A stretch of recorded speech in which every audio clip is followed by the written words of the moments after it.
Hello అండి, welcome back to our channel. ఈరోజు story అందాల రాక్షసి ఎపిసోడ్ 74. ఇక స్టోరీలోకి వెళ్తే ఆశి బొజ్జ మీద పడుకోవడంతో ఆ బరువుకి కాసేపటికి మెలకు వచ్చిన ఆశి కళ్ళు తెరిచి ఆయుష్ వైపు చూస్తూ, గాడ్, పేషెంట్ ఈయన లేక నేనా? వీక్గా ఉన్నావు, రెస్ట్ తీసుకో అన్నాడు. ఈయన జిమ్ బాడీ వచ్చి నా మీద ఇలా పడుకుంటే నాకు నిద్ర ఎలా పడుతుంది?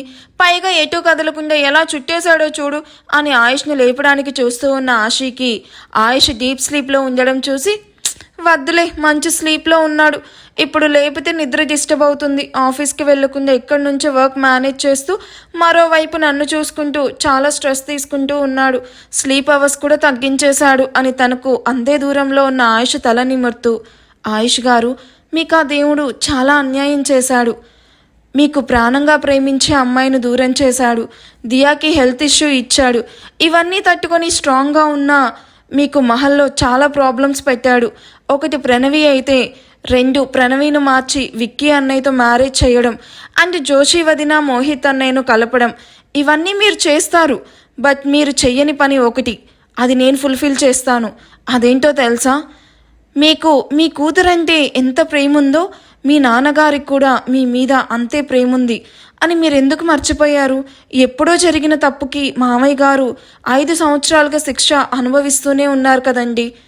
ఇంకెంతకాలం ఆయనకి శిక్ష వేస్తారు? ఈ వయసులో ఆయనకు కావాల్సింది మీ తోడు.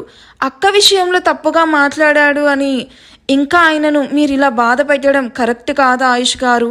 మామయ్య పైకి చెప్పడం లేదు కానీ లోపల చాలా బాధపడుతూ ఉన్నాడు. అందుకే మామయ్యను మిమ్మల్ని కలిపి ఆయనకు ఆ బాధ దూరం చేస్తాను అనుకుంటూ ఆశి నిద్ర రాకపోయేసరికి మొబైల్ తీసుకొని అభి పంపిన మెసేజ్కి రిప్లై ఇస్తూ మొబైల్లో టైంపాస్ చేస్తూ ఉంటుంది.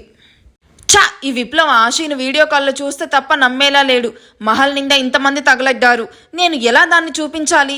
ఆ విక్రమ్ గాడు ఎప్పుడు చూసినా హచ్చుకుక్కలాగా నా వెంటే తిరుగుతూ ఉంటాడు. నేను దీన్ని వీడియో కాల్లో చూపించడం చూశాడు, డెఫినెట్గా బావకి చెప్పేస్తాడు. అప్పుడు నా పని గోవిందా గోవిందా. అందుకే ఎవరికి డౌట్ రాకుండా చూపెట్టాలి. కానీ ఎలా అని ఆలోచిస్తూ రూమ్లో అటు ఇటు తిరుగుతూ ఉంటుంది. ఏంటి, మళ్ళీ ఏం ప్లాన్ చేసి నన్ను బెడ్ మీద పడేద్దామని ఆలోచిస్తున్నావా అని విక్రమ్ పిలుపుకి వెనక్కి తిరిగి చూసిన ప్రణవికి విక్రమ్ కనిపించడంతో, ఏం మాట్లాడుతున్నావు? నేను నిన్ను బెడ్ మీద పడేయడం ఏంటి? ఓవర్ యాక్షన్ చెయ్యకు. నైట్ నువ్వే నేను తాగిన మిల్క్లో మోషన్ టాబ్లెట్ మిక్స్ చేసావు అని నాకు తెలుసు. అవి తాగాక నాకు నైట్ మొత్తం నిద్ర లేదు. ఎంత ధైర్యమే నీకు? ఎందుకలా చేసావు? ఎందుకా? నీ వల్లేరా. నాకు నీతో పెళ్ళి ఇష్టం లేదు అని చెప్పినా కూడా అందరి ముందు నీకు పెళ్ళంటే ఇష్టం అని చెప్పి నన్ను ఫూల్ని చేసావు. ఇప్పుడు మోషన్ టాబ్లెట్ మాత్రమే కలిపేశాను. నువ్వు ఇక్కడి నుండి వెళ్ళకపోతే ఆ టాబ్లెట్స్కి బదులు విషం కలుపుతాను, చచ్చూరుకుంటావు. అందుకే చెప్తున్నాను, నీకు ఈ పెళ్ళి ఇష్టం లేదు అని చెప్పి వెళ్ళిపో, లేకపోతే ఇక్కడ నుండి లండన్కి వెళ్ళేది నువ్వు కాదు, నీ శవం. అబ్బచా, నువ్వు వెళ్ళు అనగానే వెళ్ళిపోవడానికి నేను నీ అసిస్టెంట్ని కాదు, నీకు కాబోయే మొగుణ్ణి. పిచ్చి పిచ్చి ఆలోచనలు మాని పెళ్ళికి రెడీ అవ్వు. విషం కలుపుతుందంట, విషం. నిన్ను ఈ లైఫ్కి వదిలే ఛాన్సే లేదు. కానీ వెధవ కథలు పడకుండా బుద్ధిగా ఉండు. నువ్వు ఇలా చేస్తున్నావని మీ బావకి చెప్పాను, నీ పని అవుట్ అని చెప్పి వెళ్తున్న విక్రమ్ని కోపంగా తిట్టుకుంటూ, బావ పేరు చెప్పి నన్ను బెదిరిస్తావా? ముందు ఈ ఆశి పని చెప్పాక ఆ తర్వాత నీ సంగతి చూస్తానురా అని ప్రణవి కోపంగా తన రూమ్ నుండి బయటికి వెళ్ళిపోతుంది. ఆయుష్ ఆశీను 3 days పాటు ఫీవర్ తగ్గే వరకు చంటిపిల్లలాగా చూసుకుంటూ టైంకి మెడిసిన్స్ వేస్తూ తనే తినిపిస్తూ నీరసం తగ్గింది, నడుస్తాను అన్న వినకుండా తనని ఎత్తుకొని వాష్రూమ్లో నుండి బెడ్ మీదకి ఇక్కడి నుండి అక్కడికి ఎన్నిసార్లు అడిగినా తీసుకుని వెళ్తూ ఆశీ మీద చాలా కేరింగ్ చూపించేవాడు. ఆశీకి హెయిర్ కోమ్ చేయడం దగ్గర నుండి తన బాడీని హాట్ వాటర్తో క్లీన్ చేసే వరకు విసుక్కోకుండా చేస్తూ ఆశీకి ఫీవర్ తగ్గిన తర్వాత ఆఫీస్లో అర్జెంట్ మీటింగ్స్ ఉండడంతో తనకు జాగ్రత్తలు చెప్పి ఆఫీస్కి స్టార్ట్ అవుతాడు. ఫీవర్ తగ్గిన తన పీరియడ్స్ టైం ఇంకా అవ్వకపోవడంతో ఆశి కొంచెం అనీజీగానే ఉంది. 3 daysగా బయటికి వెళ్ళక బోర్గా ఫీల్ అవుతూ ఉంటే తన కోసం వచ్చిన దియాని ఎత్తుకొని హాల్లోకి వచ్చి కూర్చొని తను దియాకి నేర్పించిన రైమ్స్ దియా చెప్తూ ఉంటే వాటిని వింటూ ఉంటుంది. హాల్లోకి అప్పుడే వచ్చిన విక్రమ్ మోహిత్ కూడా దియాను చూసి నవ్వుతూ తన ఎదురుగా కూర్చొని వాళ్ళ వైపే నవ్వుతూ చూస్తూ ఉంటే ఆఫీస్కి వెళ్తున్న నిషాన్ అందరికీ బాయ్ చెప్పి గుమ్మం వైపు వెళ్తూ ఉన్న తనకు అభి అక్క అంటూ ఫాస్ట్గా పరిగెత్తుకుంటూ వచ్చి డాష్ ఇవ్వడంతో, చచ్చన్రా బాబు అని వెనక్కి పడి నడుము విరగొట్టుకుని కెవ్వుమని కేక పెడతాడు.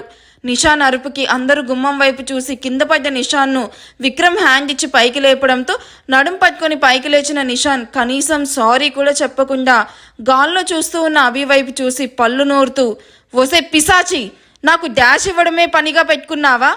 అయినా కళ్ళు నెత్తిన పెట్టుకొని నడుస్తున్నావా? ఏయ్, నువ్వు నాకు డాష్ ఇచ్చి నేను నీకు డాష్ ఇచ్చానంటున్నావేంటి? నాకు కాదు, నీకే కళ్ళు నెత్తినున్నాయి. డబ్బుందని పొగరు నువ్వేం చేసినా చల్లుతుంది అనుకుంటున్నావా?"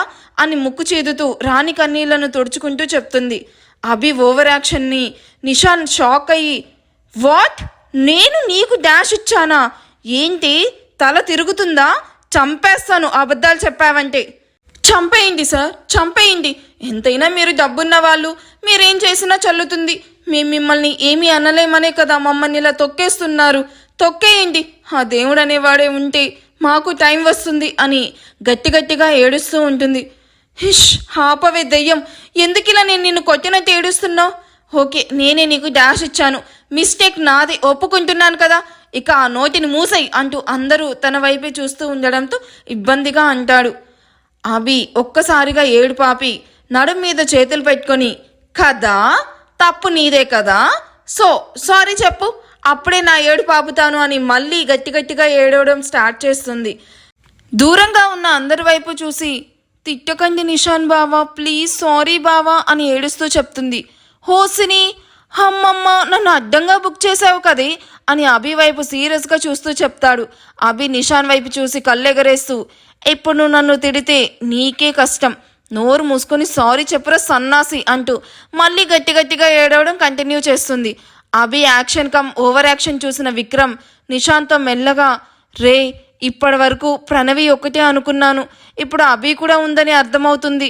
ఏం యాక్షన్ చేస్తుందిరా బాబు, నీకు ఫ్యూచర్లో అభి చేతుల్లో ఉందిలే, అంతేగా అనడం తప్ప ఇంకేమీ చేయలేవు. ఎందుకైనా మంచిది, ఆ డైలాగ్ బాగా ప్రాక్టీస్ చేయి, ఫ్యూచర్లో యూజ్ అవుతుంది బ్రో" అంటూ నిషాన్ విక్రమ్ వైపు చిరుకోపంగా చూస్తూ, "ఏయ్, నేను సారీ చెప్పను, ఏం చేసుకుంటావో చేసుకో. అయినా కింద పడ్డ నేను సారీ చెప్పడం ఏంటో మెంటల్. నిషాన్, ఎందుకలా అభిని భయపెడుతున్నావు? చూడు పాప, మా అమ్మ ఎలా భయంతో వణుకుతూ ఉందో. ముందు తనకి సారీ చెప్పు." "ఏంటి, ఇది భయంతో వణుకుతుందా?" అని అభి వైపు చూసిన నిషాన్కి అభి రాగిణిని చూసి కావాలనే వణుకడం చూసి చుంచు మొహంది, కావాలనే యాక్షన్ చేస్తుంది అని అభి వైపు పళ్ళు బిగబెట్టి చూస్తూ, "మామ్, అదంతా దాని యాక్షన్, నువ్వు నమ్మవాకు. నీష్ చేసింది చాలు, తను మీ వదినికి సిస్టర్, తనతో అలా బిహేవ్ చేయడం తప్పు. ముందు తనకి సారీ చెప్పు, అందరూ నిన్నే చూస్తున్నారు. ఇక్కడితో ఆపేసే ఈ గొడవ ఇంకా ప్రొలాంగ్ చెయ్యకు" అని సీరియస్గా చూస్తూ చెప్తున్న రాగిణి వైపు చూసి, "సారీ అభి" అని నిషాన్ తన వైపు గుర్రుగా చూస్తూ చెప్పగానే అభి నిషాన్ వైపు గర్వంగా చూస్తూ, "నాతో పెట్టుకోకు" అని జుట్టు వెనక్కి నెడుతూ స్టైల్గా నడుచుకుంటూ ఇంట్లోకి వెళ్తుంది. అభి నిషాన్ వైపు గర్వంగా చూస్తూ తన జుట్టుని వెనక్కి నెడుతూ స్టైల్గా నడుస్తూ వెళ్ళి మోహిత్ పక్కన కూర్చొని, "ఎలా ఉందన్నయ్య నా యాక్టింగ్" అని మెల్లగా చెప్పి కన్ను కొట్టగాని మోహిత్ అభి నెత్తి మీద ఒక్కటి ఇచ్చి, "నీ అల్లరికి ఒక టైం అంటూ లేకుండా పోయింది, వాడు సీరియస్గా తీసుకొనుంటే అప్పుడు తెలుస్తుంది" అని చెప్పి బయటకు వెళ్తున్న నిషాన్ని వెనక్కి పిలిచి, "చిన్నపిల్లలేరా, వదిలేసాయి" అని నిషాన్ మూడ్ డైవర్ట్ చేస్తాడు. "అక్క, ఇప్పుడు నీకు ఎలా ఉంది, ఫీవర్ తగ్గిందా" అని ఆశ నుదిటిన చేయి పెట్టి చూస్తూ, "థ్యాంక్ గాడ్ ఫీవర్ లేదు. అయినా ఏంటక్క నువ్వు ఫీవర్ వచ్చిందని మెసేజ్ కూడా చెయ్యలేదు. నువ్వు నా కాల్ లిఫ్ట్ చేయకపోయేసరికి మోహిత్ అన్నయ్యకి కాల్ చేశాను కాబట్టి అన్నయ్య నీకు ఫీవర్ వచ్చిందని చెప్పాడు. లేకపోతే నాకు ఈ విషయం ఎవరు చెప్పేవాళ్లే కాదు, నాకెలా తెలుస్తుంది" అని బుంగమూతి పెట్టుకొని చెప్తుంది. అభి, "నాకు నార్మల్ ఫీవర్నే వచ్చింది. ఆ విషయం మీకు చెప్పినా మీరు అనవసరంగా కంగారు పడతారు, అందుకే చెప్పలేదు" అని సంధ్యా కల్పన వాళ్ళు అభి వైపే చూస్తూ ఉండడం గమనించి, "అమ్మ, తను నా చెల్లి, పేరు అభి, MBA ఫైనల్ ఇయర్ చదువుతుంది" అని వాళ్ళకు పరిచయం చేసి, "అభి, అమ్మ వాళ్ళు మోహిత్ అన్నయ్య పేరెంట్స్ అండ్ పిన్ని వాళ్ళు విక్రమ్ అన్నయ్య పేరెంట్స్." "హో, అవునా, సారీ పెద్దమ్మలు, నాకు తెలియదు" అని ఫాస్ట్గా ఇద్దరి బ్లెస్సింగ్స్తో పాటు కమల్ దిలీప్లను కూడా కవర్ చేస్తుంది. "గాడ్ బ్లెస్ యూ బంగారం, నువ్వు మీ అక్కలాగా సైలెంట్ అమ్మాయివైతే కాదు, సూపర్ యాక్టివ్గా ఉన్నావు, గుడ్" అంటూ దిలీప్ అభి తల నిమురుతూ చెప్పడంతో చిన్న స్మైల్ ఇచ్చి, "ఏంటి ఈ బుల్లి రాక్షసి డల్గా ఉంది" అని దియాను ఒళ్ళో కూర్చోబెట్టుకొని తన వైపు చూసి ఫార్మల్గా నవ్విన రాగిణి వైపు చూసి ఏమీ సమాధానం ఇవ్వకుండా దియాతో మాటలు మొదలు పెడుతుంది.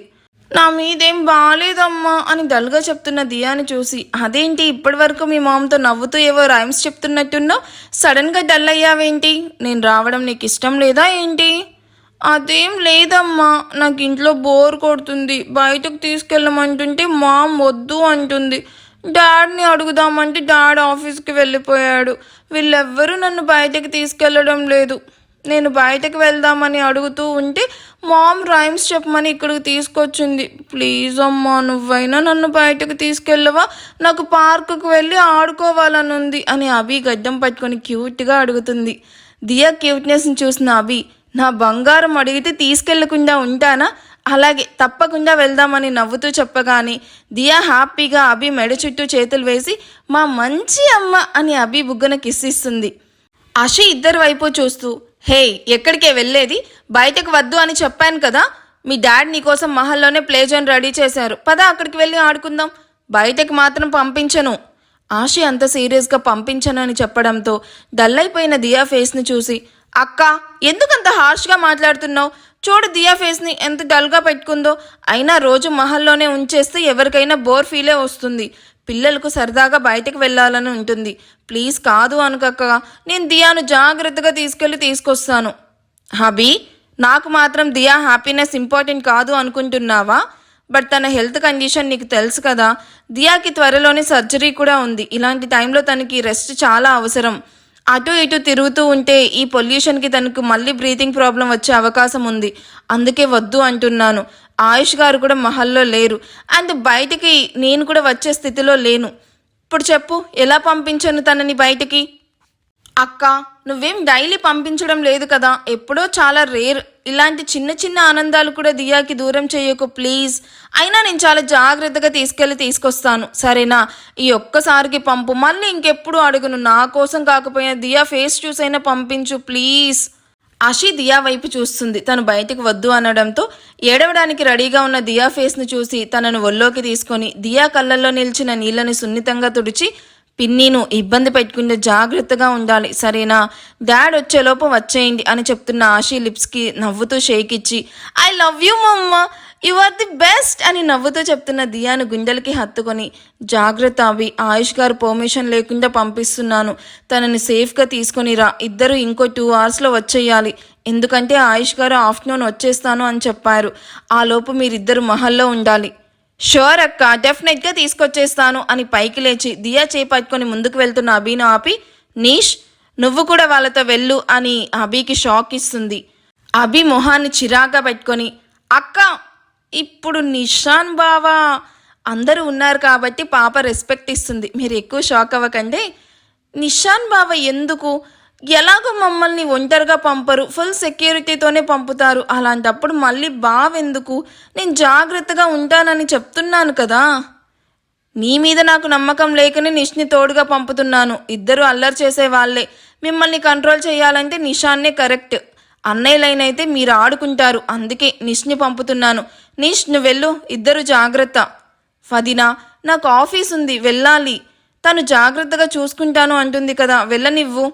అభి గురించి తెలుసు కదా నిష్, అల్లరి పిల్ల, దాన్ని నమ్మలేను. 1 డే ఆఫీస్కి వెళ్ళకపోతే ఏమీ అవ్వదు, కానీ వాళ్ళతో పాటు వెళ్ళి ఇద్దరిని సేఫ్గా తీసుకునిరా అని అషి చెప్పడంతో తప్పక తన బ్లేజర్ విప్పేసి అభి చేయి పట్టుకొని నిల్చుకొనున్న దియాని ఎత్తుకొని బయటికి నడుస్తాడు. వెనకనే మిసమిసలాడుతూ వెళ్తూ ఉంటుంది అభి. హుష్ అని తల మీద 2 చేతులు పెట్టుకొని, వీళ్ళు ఇంటికి వచ్చే వరకు నాకు నమ్మకం లేదు, ఇద్దరికి గొడవ పడ్డానికే టైం సరిపోతుంది అంటున్న మోహిత్ని చూసి నవ్వుతూ, నిజమేరా మోహి, అభిను చూసి నేను ఇన్నోసెంట్ అనుకున్నాను, బట్ తను చాలా ఖతర్నాక్. పోయి అభిని ఇన్నోసెంట్ అనుకున్నావా? మా నాయనే, అది నువ్వు నిద్రపోతే నీ కిడ్నీ కోసి నీకే అమ్మేసే రకం. తనని ఇన్నోసెంట్ అనుకున్న నీ ఇన్నోసెన్స్కి జాలేస్తుంది విక్కీ. ఇద్దరు మాటలు విన్న ఆశ ఇద్దరిని కొట్టడానికి చూస్తూ ఉంటుంది. ఇద్దరు దొరకకుండా పరిగెడతారు. అది చూసిన అందరూ నవ్వుతూ చూస్తూ ఉంటే ఆశి విక్రమ్ని పట్టుకోవడానికి వస్తూ తనకి ఎదురుగా వస్తూ ఉన్న ప్రణవిను విక్రమ్ మీదకి తోసేసి మోహిత్ కోసం పరిగెడుతూ ఉంటుంది. ప్రణవి వచ్చి మీద పడగానే విక్రమ్ నేలకి అతుక్కుపోతే ప్రణవి వచ్చి విక్రమ్ మీద పడడంతో ఇద్దరు శరీరాలు అతుక్కుని ఉండడంతో ఇద్దరిలో కరెంటు పాస్ అవుతుంది. ప్రణవి ఫాస్ట్గా పైకి లేచి విక్రమ్ వైపు చూడకుండా బయటకు పరిగెడుతుంది. కార్లో కూర్చొనున్న అభి మొహాన్ని కందగడ్డలాగా పెట్టుకొని కూర్చోవడం చూసి, మొహాన్ని ఎందుకంత అసహ్యంగా పెట్టావు, చూస్తుంటే వామిట్ వచ్చేలా ఉంది, కొంచెం ఎక్స్ప్రెషన్ మార్చు అని డ్రైవింగ్ చేస్తూ ఉన్న నిషాన్ వైపు గుడ్లురిమి చూస్తూ ఎఫ్ఎం ఆన్ చేసి తనకి ఇష్టమైన రామ్ సాంగ్ వస్తూ ఉంటే వాల్యూమ్ పెంచి వింటూ ఉంటుంది. నిషాన్ వెంటనే సాంగ్ చేంజ్ చేసి ప్రభాస్ సాంగ్ ప్లే చేసి ఆ సాంగ్ను హమ్ చేస్తూ డ్రైవింగ్ చేస్తాడు. అది చూసిన అభి మళ్ళీ రామ్ సాంగ్ పెడుతుంది. నిషాన్ వైపు సీరియస్ లుక్ ఇచ్చి, ఇది నా కార్, నా ఇష్టం వచ్చిన సాంగ్ వింటాను అని ప్రభాస్ సాంగ్ ప్లే చేస్తాడు. అలా అభి నిషాన్ ఇద్దరు సాంగ్ను చేంజ్ చేస్తూ బటన్ నొక్కి నొక్కి సక్సెస్ఫుల్గా దాన్ని స్పాయిల్ చేసి ఎఫ్ఎం ట్రాన్స్మిటర్లో సాంగ్స్ రానివ్వకుండా చేసి ఇద్దరు ఒకరినొకరు తిట్టుకొని చెరో వైపు చూస్తూ కూర్చుంటారు. చీచి, నీతో రావడం నాదిరా తప్పు, అనవసరంగా నీతో పాటు వచ్చాను, ఇలా నీతో నీ పక్కన కూర్చొని రావాలంటే ఎంత ఇరిటేషన్గా ఉందో తెలుసా, నాది కూడా సేమ్ ఫీలింగ్, అయినా నువ్వేదో పెద్ద ప్రపంచ సుందరివని నీతో రాలేదే, నా కూతురు కోసం వచ్చాను అని కారును పార్క్ ముందు పార్క్ చేసి ముందు కారులో ఉన్న సెక్యూరిటీ గార్డ్స్ వచ్చి డోర్ ఓపెన్ చేయగానే దియాని ఎత్తుకొని కార్ దిగుతాడు. వెనుకనే అభి కూడా మొహాన్ని చిరాగ్గా పెట్టుకొని దిగుతుంది. అభి వెనుక వచ్చిన కార్ నుంచి దిగిన సెక్యూరిటీ గార్డ్స్ను ఇక్కడే వెయిట్ చేయమని అందరినీ ఉద్దేశించి చెప్పి దియా అభిలతో కలిసి పార్కులోకి వెళ్తాడు Nishan. Guess what, Diya Abhi is in danger. ఈ ఎపిసోడ్ ఎలా అనిపించిందో నాకు కామెంట్ చేయండి. అండ్ ఎపిసోడ్ నచ్చితే ప్లీజ్ లైక్ చేయండి. విలన్ హస్బెండ్ కూడా ఈరోజు వస్తుంది. అండ్ ఐఎమ్ రియల్లీ సారీ, నిజంగా ఈ మంత్ నేను చాలా డిలే చేశాను వీడియోస్ ఇవ్వడము. అసలు నేను ఎప్పుడు ఇంత డిలే చెయ్యలేదు, ఫస్ట్ టైం. అసలు ఈ మంత్లో చాలా బిజీగా ఉన్నాను. ఐ మీన్ హౌస్ వార్మింగ్, ఇంకా హెల్త్ ఇష్యూస్, ఫెస్టివల్స్, బర్త్డేస్ అన్నీ ఒక్కసారిగా వచ్చి పడ్డాయి. సో అందుకే బ్రేక్ వచ్చింది. I'm really sorry for that. ఇక్కడ నుంచి డిలే అవ్వకుండా మ్యాక్సిమం ట్రై చేస్తాను. సో ఏమీ అనుకోవద్దు. సో అదనమాట విషయం. Thank you for watching. Bye.